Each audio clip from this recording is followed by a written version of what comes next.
Privilégio sempre estarmos aqui na casa do Senhor para juntos comungarmos, dessa fé que uma vez por todas foi dada aos santos. Que coisa maravilhosa! Eu confesso que a cada culto a nossa fé se renova, a cada culto tudo que Deus tem para fazer, aquele renovo, aquela esperança, que inclusive é o assunto que nós vamos tratar nessa noite, e como nós precisamos de renovar a cada momento a nossa esperança em Deus, não nos homens, nem pelos homens, mas em Deus, o Senhor fará. Então você que já chegou, que está aqui no santuário, você que está em casa, participando, porque não pôde vir ao templo, que Deus possa lhe abençoar. Eu quero convidar a todos nesse momento, aqueles que puderem, a colocarem-se de pé.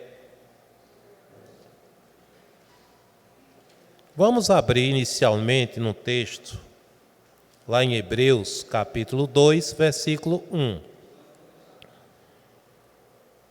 O tema de nosso estudo, da nossa reflexão, será a firme esperança. Mas eu quero, como uma introdução, trazer esse versículo aqui. Depois iremos ainda em Hebreus, lá na frente, para outro texto. Hebreus, inicialmente, Hebreus capítulo 2, versículo 1, que traz uma séria, uma solene advertência para todos nós. Todos encontraram? Por esta razão, importa que nos apeguemos com mais firmeza às verdades ouvidas, para que delas jamais nos desviemos. Vamos todos ler juntos, irmãos, esse versículo? Por esta razão, importa que nos apeguemos com mais firmeza às verdades ouvidas, para que delas jamais nos desviemos. Amém. Agora, lá na frente um pouquinho, Hebreus capítulo 10, a partir do versículo 32. Eu convido você a acompanhar a leitura que faremos no espírito de oração. Lembrem-se dos dias passados, quando depois que foram iluminados, vocês sustentaram grande luta e sofrimentos. Em certos momentos, vocês foram transformados em espetáculo, tanto para serem insultados, quanto para serem maltratados. Em outros, vocês se tornaram coparticipantes com aqueles que foram tratados assim, porque vocês não apenas se compadeceram dos encarcerados, mas também aceitaram com alegria a expoliação dos seus bens, porque sabiam que tinham um patrimônio superior e durável. Portanto, não percam a confiança de vocês, porque ela tem grande recompensa. Vocês precisam perseverar para que, havendo feito a vontade de Deus, alcancem a promessa. Porque ainda dentro de pouco tempo, aquele que vem virá, e não irá demorar. Mas o meu justo viverá pela fé, e se retroceder dele a minha alma, não se agradará. Nós, porém, não somos dos que retrocedem para a perdição, mas somos da fé para a preservação da alma. Que Deus abençoe a sua palavra. Amém? Vamos orar mais um momento, mais um instante. Santo e eterno Deus, entregamos em tuas mãos agora estas santas e poderosas palavras, Senhor, para que nós possamos, Senhor, ó Deus, imitar aqueles que pela fé herdaram a promessa. E hoje, Senhor, fazem parte da igreja, ó Deus, triunfante, mas nós que aqui estamos na terra, somos a igreja militante, Senhor. E a nossa luta cada vez mais renhida, meu Pai. Mas nós temos um estrategista que não perde batalha. Nós temos o general dos generais. Nós temos o Senhor dos senhores, meu Pai. E de forma que toda a família, Senhor, que se dobra, se ajoelha perante o nome de Cristo Jesus na terra, é mais do que vencedora, meu Pai. Queremos te louvar e te agradecer. Eu creio que cada oração que desde o início deste estudo, deste culto solene, Senhor, em que aqui adentramos, que tu já tens dado resposta às nossas súplicas, Pai, porque tu és poderoso, meu Pai. Ó Deus, e tu és tão poderoso que nós não podemos compreender muitas vezes a altura, a profundidade, a largura, nada, Senhor, a dimensão completa, mas podemos vislumbrar um pouco, Senhor, da tua graça e do teu poder. Fica conosco, Senhor. Eu digo isso, mas eu sei que tu estás conosco e estás dentro do coração de cada um, Senhor. Da criancinha que está aqui até o ancião, tu estás em cada um, meu Pai. Ó Deus, e se Deus é por nós, quem será contra nós? Graças nós te damos por tudo, pelo perdão dos nossos pecados e por mais esta semana que nós estamos caminhando pela fé, com os percalços, mas tu estás conosco, em nome de Jesus, hoje e sempre. Amém. Poder sentar, meus queridos. Como é maravilhoso falarmos de algo que nos traz, que nos reaviva uma esperança, mas não uma esperança fantasiosa, mas uma esperança verdadeira. E iniciamos trazendo aos irmãos uma advertência do autor, e hoje eu estava repassando as lições assim, que um determinado teólogo, Orígenes, se não me falha a memória, disse que só Deus sabe quem foi o autor humano da carta. Alguns dizem que é um sermão, é a palavra de Deus. Carta, epístola, sermão, é a palavra de Deus. Mas Orígenes disse certa vez que só Deus sabe de quem teria sido o autor humano. Mas nós sabemos que foi o Espírito Santo usando a instrumentalidade humana para trazer a sua vontade, para revelar a sua vontade para o seu povo em todas as épocas. Amém? Então, lemos no início aquele texto, no capítulo 2, que é necessário atentarmos à palavra, irmãos, que é necessário nos apegarmos mesmo com toda... E essa palavra vai perpassando ao longo desta carta. E eu estava fazendo assim, pegando a introdução, porque se nós fôssemos realmente expandir muito, seria muito tempo, mas o que eu pude fazer, fiz com carinho e quero trazer para vocês, para a igreja, porque ensinando nós aprendemos. Isso é que é bom na palavra, né? O pastor que está ensinando, ele também está aprendendo. Meus irmãos, o contexto, e nós sabemos que a primeira igreja, a igreja do primeiro século, dos primeiros dias, dos primeiros tempos, era uma igreja com a conotação tipicamente judaica. Então, imagine você que muitas vezes, nós sabemos, aqui eu creio que já tem recebido alguém de uma determinada denominação, aí que vem que tem algumas liturgias diferenciadas, alguns costumes. Agora imaginemos o povo judeu acostumado com sacrifícios, com toda uma liturgia amplamente, totalmente diferente da liturgia da graça que foi apresentada. E eu estava vendo também sobre a questão do tempo. E a maioria dos estudiosos afirmam, isso, digo, irmãos, sempre é tudo assim, hipotético, mas dentro de tem uma certeza, é somente para nos situarmos no tempo e na história, que esta carta teria sido escrita cerca de 65 depois de Cristo, ainda antes da destruição do templo de Jerusalém, da invasão pelo general Tito. E que Timóteo, interessante, que Timóteo estava acompanhando o autor desta carta. E por isso vem as conjecturas se seria ou teria sido Paulo. Aí uns dizem, não, mas o estilo é muito diferente. Eu também participo do mesmo pensamento de Orígenes. Não me interessa.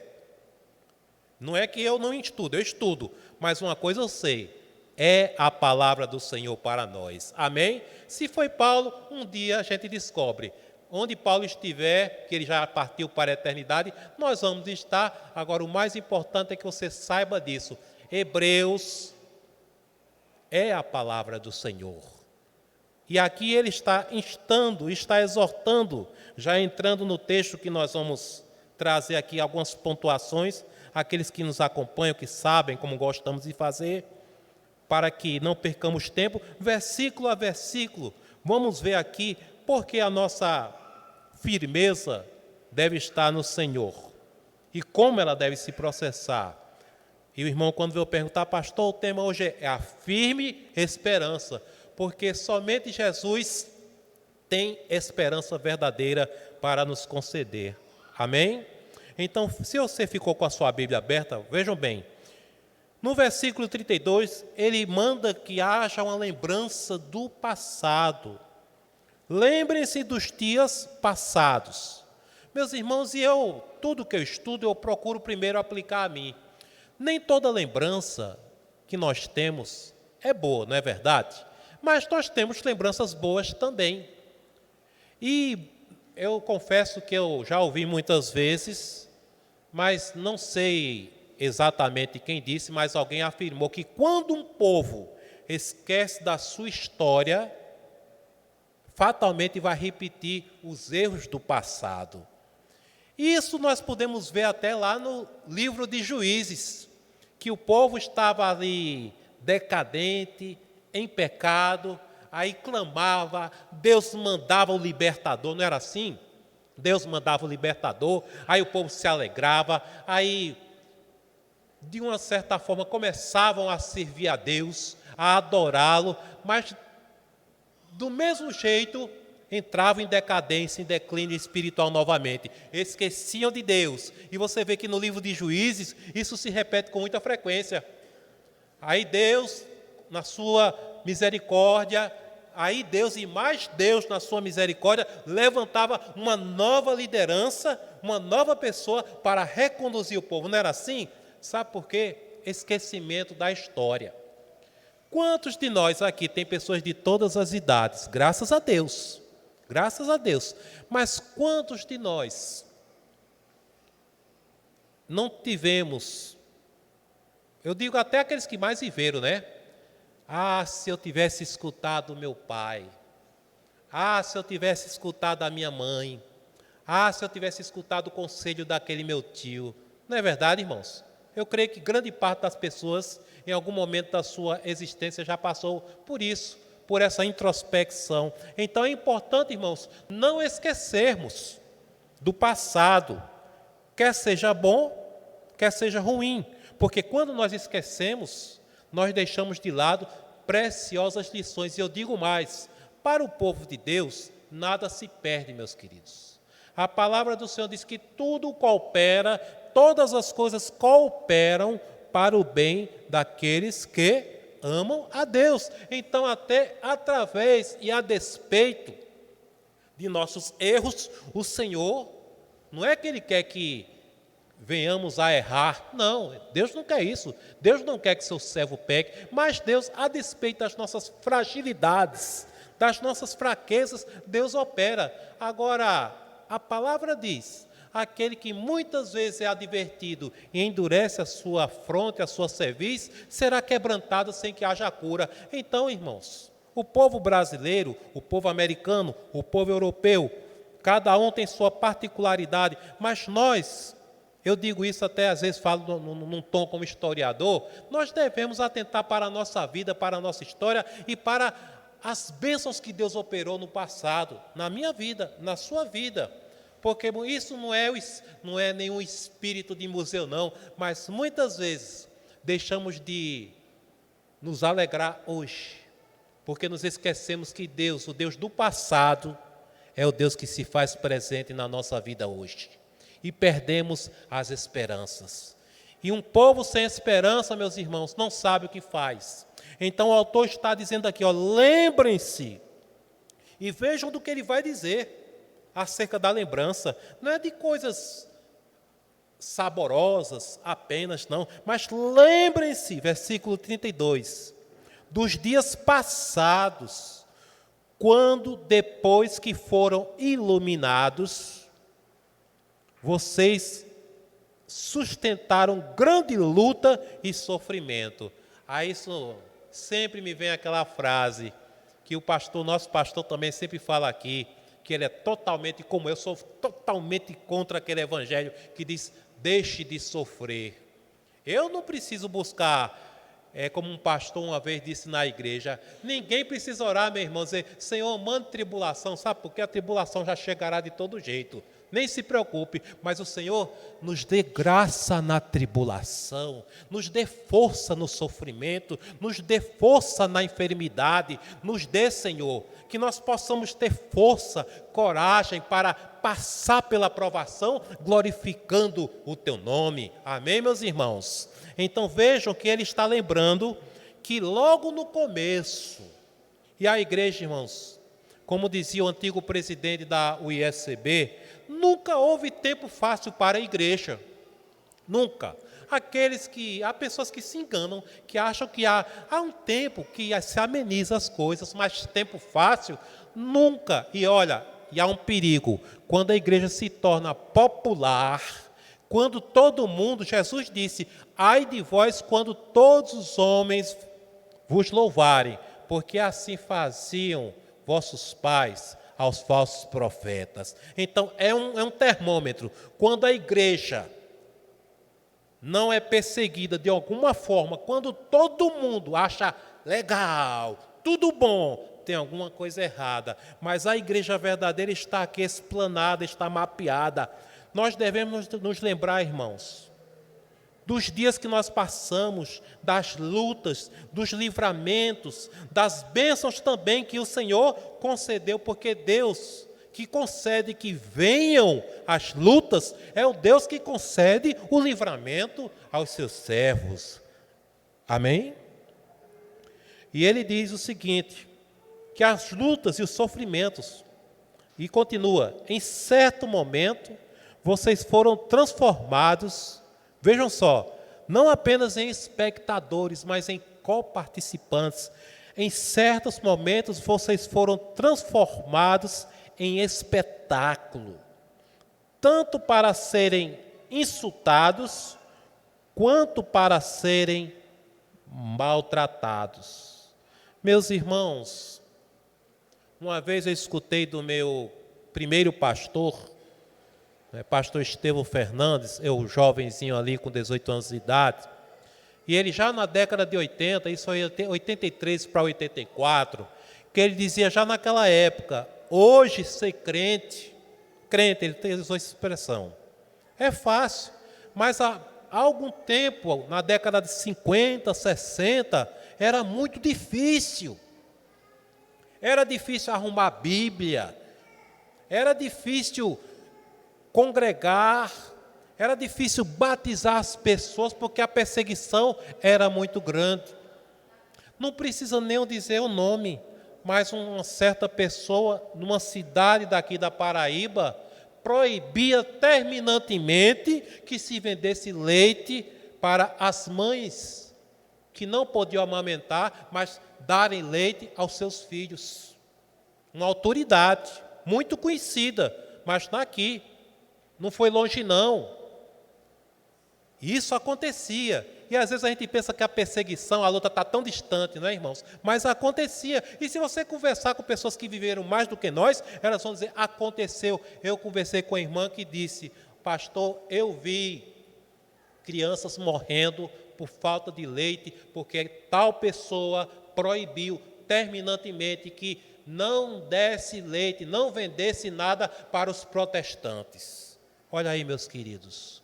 Então, vejam só, este é o contexto. E eu tenho um pensamento que a igreja, da mesma forma que ela foi inaugurada, que ela começou no poder do Espírito Santo, no derramamento do Espírito Santo, mas também com as lutas, vai terminar seus dias na terra, porém, Deus jamais vai nos abandonar. Isto é que é importante. E o autor está dizendo, este autor anônimo, guiado, conduzido pelo Espírito Santo, que chegou ao ponto que as pessoas foram, irmãos, feito como espetáculo para os incrédulos, que elas ficaram sendo insultadas e até maltratadas. Já pensou, meus queridos? Às vezes, a gente tem vergonha até de dar um folheto, um panfleto, né? Às vezes a gente tem vergonha. Eu digo, e tudo que eu falo, sempre faço questão de ressaltar, jamais falo generalizando. Tem pastor e pastor, tem crente e crente, certo? Então, mas tem pessoas que se envergonham, que quando alguém pergunta, você está frequentando ali, está a igreja? Não, eu estou indo só assim, mas eu ainda não me decidi. Quer dizer, muitas vezes pressionado. Aí eu fico me perguntando, e tais pessoas que aguentaram injúrias, calúnias, difamação, meus irmãos, isso é muito sério. E eu quero aqui parar nesse momento, rapidamente, e já fazer uma pergunta. Não é um estudo? Nós estamos, irmãos, espiritualmente preparados para sofrer por amor a Cristo? Tem gente que sofre por amor a seu time de futebol, né? Tem gente que sofre época de Copa do Mundo, como vai ter esse ano, esse ano lá, até mudar o mês.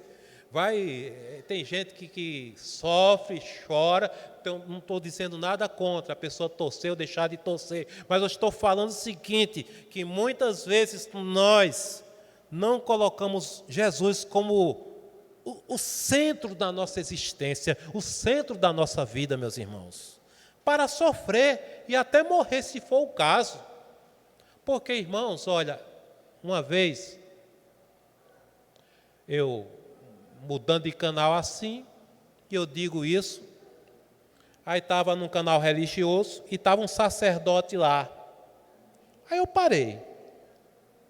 E esse sacerdote, já hoje idoso, e ele perguntou uma coisa que eu fiquei assim, que eu digo, esta é a pergunta que todo pastor deve fazer. E eu parei lá e eu digo aos irmãos, por quê? Fiquei admirado com a pergunta que ele fez. E a câmera filmando ali a igreja, mostrando as famílias. E ele de repente parou e olhou assim, disse, você já pensou quando chegar o anticristo e você tiver que dar a sua vida, ou o agente do anticristo chegar e disser, tua filha, teu irmão, teu pai, tua mãe, começou a dizer, vai morrer, faça a sua escolha. Meus irmãos, aquilo foi comovente, porque enquanto a câmera estava lá filmando, né, o responsável pela filmagem, ele de repente pegou uma mãe assim, cerca de seus 39 anos, 37 anos, com uma mocinha de seus 15 anos, e todos nós podemos visualizar, quando ela chega, deu aquele abraço mais apertado, como quem diz, meu Deus, minha filha, longe de querer julgar, irmãos, e eu tenho certeza que esse sacerdote falou, e ele falou biblicamente, porque o tempo vai se fechar para a igreja. Tempo de luta, já estamos vivendo. Tempo de perseguição, não tão acalorada, mas já estamos vivendo. Mas é por isso que nós precisamos nos apegar à verdade. Porque quem não tiver a verdade vai para a mentira, vai ser enganado, irmãos, e vai realmente fazer aquilo que não deveria fazer, jamais, que é negar a Cristo Jesus. Então o autor ele está exortando, falando, olha, vocês se lembrem do passado, o que aconteceu, logo quando da conversão de vocês. E ele continua, ele vai acrescentando, vocês foram ultrajados, caluniados, injuriados, maltratados. E vejam só, meus irmãos, aqui começa no versículo 34. Porque vocês não apenas se compadeceram, aqui entra a questão da unidade. Não adianta dizer, o irmão está sofrendo, aí a gente não tem nada a ver com isso não, vamos só fazer. Não, irmãos, tem que orar e agir. Aqueles que têm, eu sempre falo, aqueles que têm mais idade, vão se lembrar de um desenho que passava, que era um desenho, não era o filme, não, Os Três Mosquiteiros, que dizia o seguinte: um por todos e todos por um. A igreja tem que ser assim, irmãos. Se o irmão está sofrendo, eu sofro com ele. Se o irmão está feliz, eu estou feliz pela vitória dele. Amém? Então vejam só, porque vocês não apenas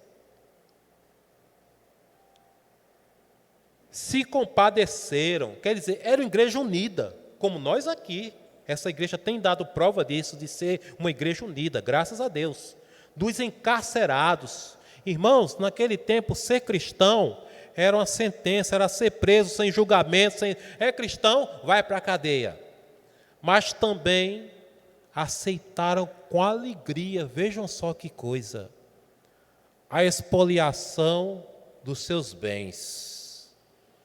Às vezes a gente tem a ideia, né, irmãos, que os cristãos do primeiro século só tinham pessoas quase que na mendigância, na extrema pobreza. Não, tinha pessoas de boa posição social, sim, como sempre teve.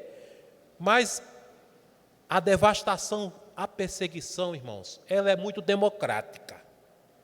Ela vem sobre tudo e sobre todos. É claro que os pobres sofrem mais, mas aqui diz que, vejam só, se fala da expoliação, do retirar os bens, é porque eu tinha, você tinha alguma coisa, mas os cristãos estavam tão não alienados, porque o cristão não é alienado, ele é lavado no sangue de Jesus. Eles estavam olhando tanto para o Senhor, autor e consumador da fé, que disseram: quer levar minha casa? Leve, mas eu fico com Cristo, aleluia. Quer levar minha frota de caminhões? Leve, mas eu fico com Cristo Jesus. É esse o cristianismo, irmãos. Esse cristianismo que às vezes a gente escuta por aí, deixe de sofrer, isso é uma palhaçada, nem cristianismo é. Porque a partir do momento que você é cristão, o mundo se volta contra você. O mundo jamais aceitará um cristão verdadeiro, nem mesmo meio religioso. Os religiosos podem ver como eles foram os primeiros a acusar e a irem contra o Senhor da vida. Quem mais atacou Jesus foi o meu religioso, irmãos. Não foram os pecadores, não. Aqueles que sabiam da sua condição pecaminosa, da sua perdição. Então devemos ter cuidado, irmãos, porque eu não sou profeta da desgraça, não, mas eu estou aqui lendo a palavra de Deus, que fala aquilo que aconteceu e que provavelmente há de acontecer, porque, irmãos, todas as épocas a igreja foi abençoada e foi perseguida. Lá na frente diz que nós temos uma tão grande nuvem de testemunhas, irmãos. Aí eu fico olhando assim, eu olho para os irmãos aqui, nós aqui, graças a Deus, que temos uma doutrina boa, bíblica, escriturística, mas já pensou a igreja que já partiu? Eu fico imaginando assim, presenciando certas pregações de hoje em dia. Venha para cá e deixe de sofrer. Venha para cá para trocar de carro, venha para cá para trocar de casa, venha para cá. Meus irmãos, Deus tem muito mais do que casa, Deus tem muito mais do que carro para nos dar. Ele nos deu seu Filho, Jesus Cristo, aleluia por isso. E aquilo que nos espera, irmãos, nunca entrou em ouvido de ninguém, nunca olhos viram aquilo que Deus tem preparado para aqueles que o amam. Essa deve ser a nossa visão, irmãos, porque se nós olharmos para Jesus, nós não vamos olhar para os leões, ainda que nos lancem na cova, ainda que nos lancem na fornalha de fogo ardente, mas nós vamos olhar para o Senhor Jesus. Esse é o alvo da igreja. E esses cristãos, irmãos, estavam tão cheios da graça. Essa igreja está cheia da graça, você sabia disso, irmãos? Que você está cheio da graça de Deus. Quando você sai da sua casa para ouvir a palavra de Deus, você não está, pastor, mas eu não estou sentindo nada. Não está sentindo, mas a graça do Senhor está tomando conta da tua vida, está entrando na tua existência cada vez mais. É para isso que o nosso pastor prega toda semana, é para isso que eu prego também aqui. quando somos convidados, para que a graça sobre graça entre na tua vida, na nossa vida, meus irmãos, para que tenhamos coragem para enfrentar enfermidade, desemprego, seja lá o que for, calamidade que acontece, que não manda aviso prévio. Olha, eu vou chegar tal dia, a data está marcada. Não, a calamidade vem, irmãos. A boa nova é: Deus está conosco, louvado seja o nome do Senhor.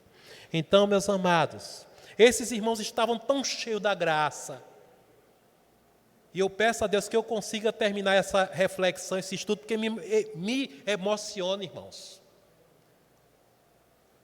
Às vezes as pessoas brigam por picuinha, por tão pouca coisa, não é? Mas pense nisso, meus queridos. Pense nisso. Aqui, quando eu digo aqui, é na nossa existência. Eu já ouvi, você já ouviu, pessoas chateadas, revoltadas, porque quando foi ver o contra-cheque, tinha sido retirado tanto, não sei o quê. Agora imagine, perde casa, perde tudo, e às vezes até a própria vida. Mas ainda que percamos tudo, não vamos perder a vida eterna em Cristo Jesus, irmãos. Isso é que é importante.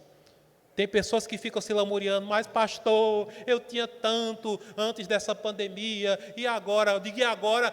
Vai nessa tua fé, porque Deus tem muito mais, aleluia. É na crise, irmãos, que da rocha sai água. É no deserto que as codornizes vêm para alimentar o povo de Deus. É na crise, quando o real está lá embaixo, que Deus vai alimentar vai pôr o pão, a feira na tua mesa. Aleluia. Eu creio nesse Deus maravilhoso, irmãos. Nós cremos nesse Deus bíblico. Deus que é fiel. Mas isso vai acontecer. Agora, que nós sejamos, meus queridos, cheios da graça. Pronto, quer levar o meu bem material? Leve, leve e leve. Só não leve Jesus da minha vida e do meu coração. Isso ninguém pode tirar, irmãos. As autoridades daquele tempo, isso é um relato, irmãos, tiraram o que puderam tirar. Mas ninguém pode tirar Jesus do nosso coração. Estava vendo hoje rapidamente algumas notícias que o roubo, vejam como está a situação, de celulares, hoje celular faz o papel de um computador, né? Aí você tem aplicativo de banco, faz toda a operação ali. Tem pessoas, irmãos, vejam só, que estão se especializando, antes, algumas décadas era relógio, agora é celular, porque sabe que quando rouba o celular, tem banco, tem aplicativo, tem tudo. E eles descobrem senha, descobrem tudo. Aí sabe o que é que as pessoas, aqueles que podem, estão fazendo? Comprando um celular mais básico para andar na rua, que tenha só o Uber, o básico mesmo, que bota ali, mas aquele que tem um aplicativo que vai fazer as suas compras e vendas, deixa em casa. Que tempo nós estamos chegando? Agora imagine,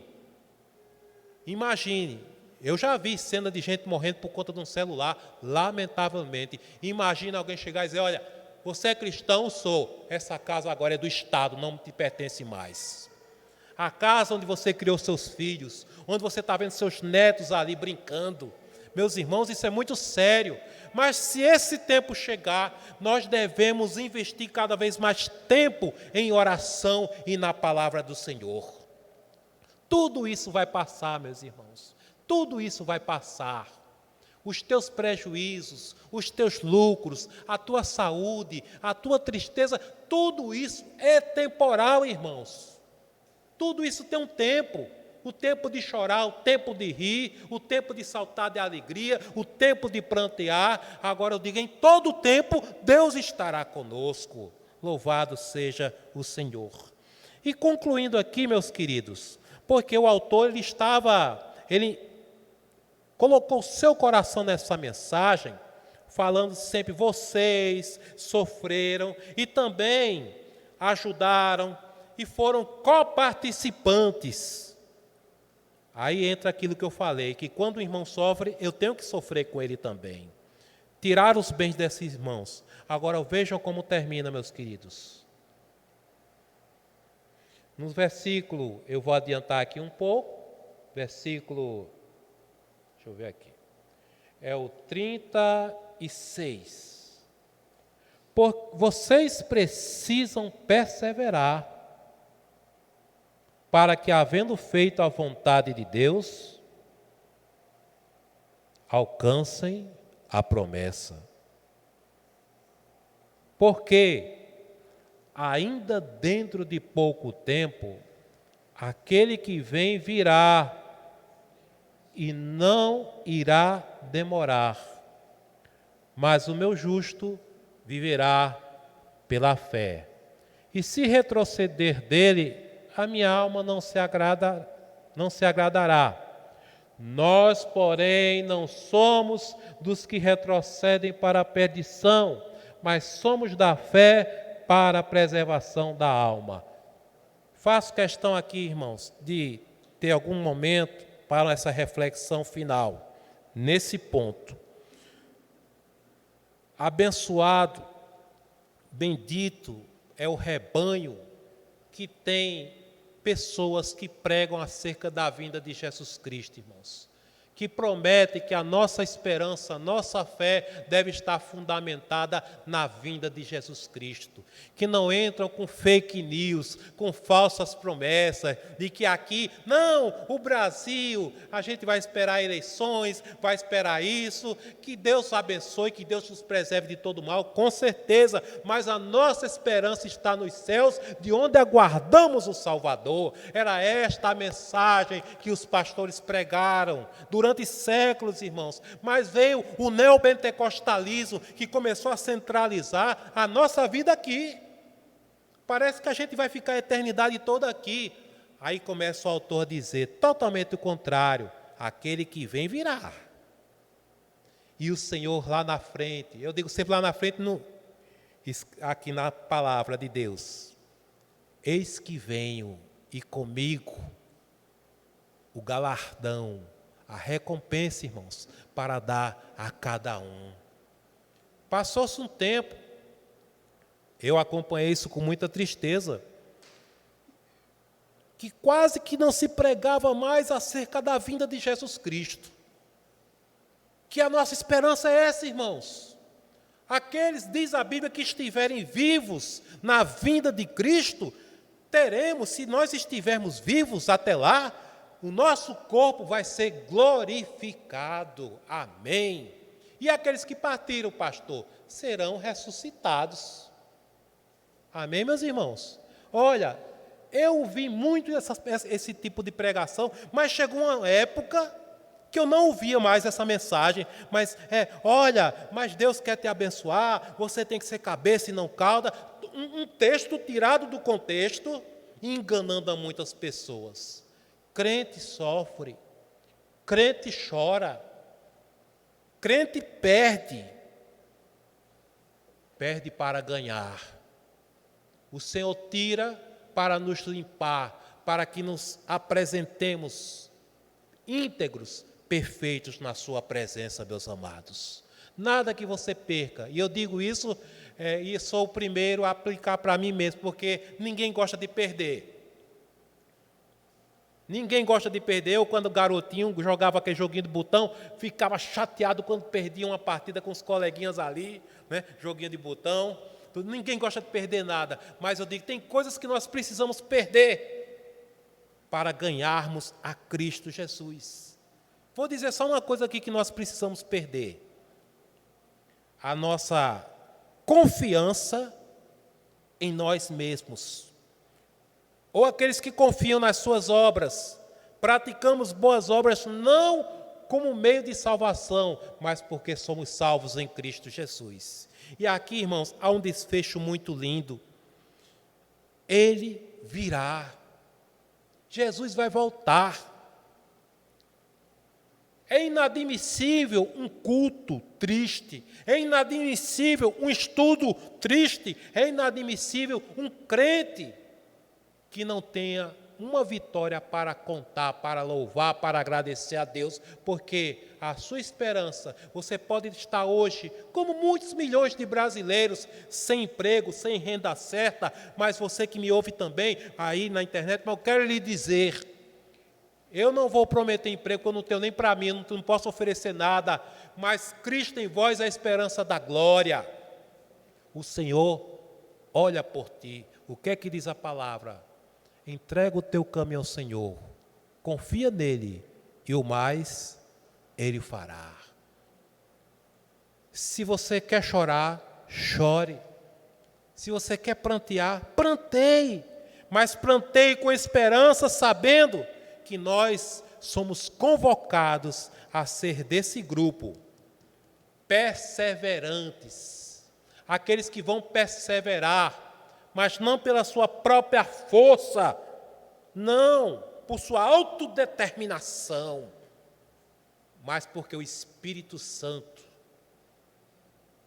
que está em nós vai nos ajudar a irmos, a chegarmos ao fim da estrada, até o fim. E eu quero concluir com a palavra de Jesus que disse: Pai, dos que tu me deste, nenhum eu perdi, nenhum se perdeu, a não ser o filho da perdição. Se era filho da perdição, não era filho do Senhor. Então, eu olho aqui, eu gosto de falar olhando para cada irmão, dos primeiros aos últimos bancos. Você foi escolhida em Cristo, você foi escolhido em Cristo Jesus. Então, quem nos separará do amor de Deus? Quem nos separará da glória que está por vir? Amém? Então, vamos perseverar, irmãos. Não vamos, o justo viverá pela fé. Pastor, está difícil. Eu sei que está difícil, meu querido, mas o justo vive pela fé, caminha pela fé e vencerá e verá Jesus voltando pela fé. Aleluia. Amém? Vamos ficar de pé em nome de Jesus? Glória a Deus. Eu espero que os irmãos tenham sido alimentados, abastecidos. Amanhã mais um dia de luta e de vitória. Amém? Glória a Deus. Algum departamento tem algum aviso? Ou podemos... Irmão, tem algum aviso a ser dado? O estudo, o estudo bíblico no sábado, às 19h30, não é isso? Toda vez eu ainda estou no horário sábado. Você que está em casa, se tiver oportunidade, venha para o estudo bíblico da palavra do Senhor às 19h30. Vamos orar nesse instante, meus irmãos, e vamos pedir que esse Senhor que nós anunciamos nessa noite nos ajude a perseverar. Eu vou fazer uma coisa, eu vou pedir que o nosso presbítero, irmão Gerson, faça uma oração, depois eu farei mais uma outra oração final e daremos a ministração da bênção apostólica. Amém?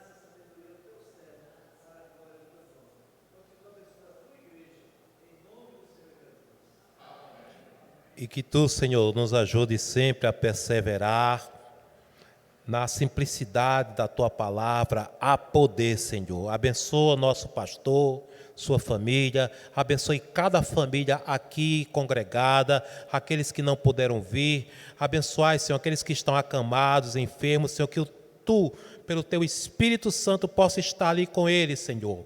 Ó Deus, enfim, abençoai toda a família, toda a tua família, que são nossos irmãos na face da terra, meu Pai. É assim que nós te pedimos, e nos leve em paz para os nossos lares, para mais uma noite em tua presença, Senhor. Graças te damos por tudo, em nome do Senhor da glória. E que a graça de nosso Senhor e Salvador Jesus, o amor de Deus e a comunhão e consolação do Santo Espírito sejam sobre todos vós, não somente hoje, mas para todos sempre. Amém. Deus abençoe a todos, meus irmãos.